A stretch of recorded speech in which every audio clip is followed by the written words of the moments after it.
ชุบประมาณ50เลยนะแต่เตรียมไปแล้วชุบชุบเห็น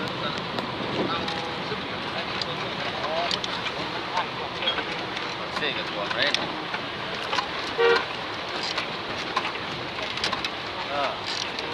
มาอะไรมาลายรวมต้องกินขั้นแท้นะครับ3 เดือน 4 เดือนว่างเยียร์ได้เข้าไปได้ปีนไก่ลายตกได้หันห้องใส่ซุปเปอร์ในรอบได้ห้องนี่ไม่ต้องปีนเลยเราตีนนั่นยังในเสมอมันยากห่วงของเขาแล้วเป็นน้ำใหม่ซัดไปแล้วนะ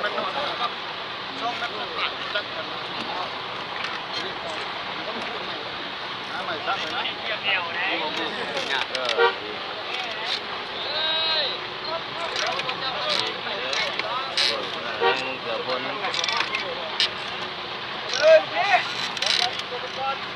แล้วก็ยืดขอบทางไงยืดขอบทางเลยไล่สีจะขาดเลย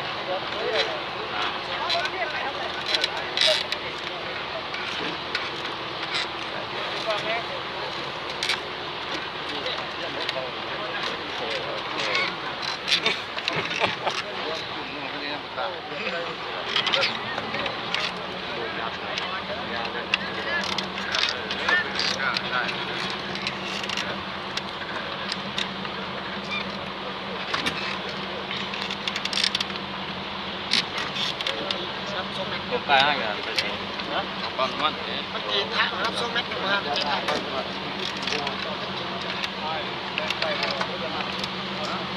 จังหวะก็พุ่งหมดไปนะขับพัดดูอะไรเลยเดี๋ยวตัด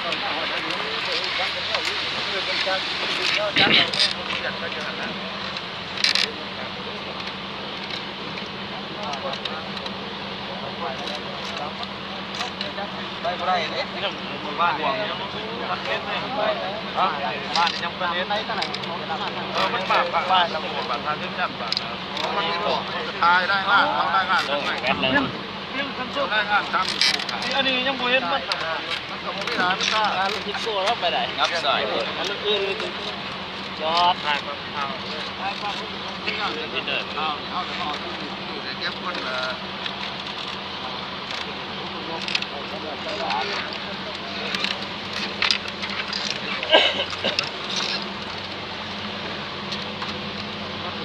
ไม่ง่ายหน่อย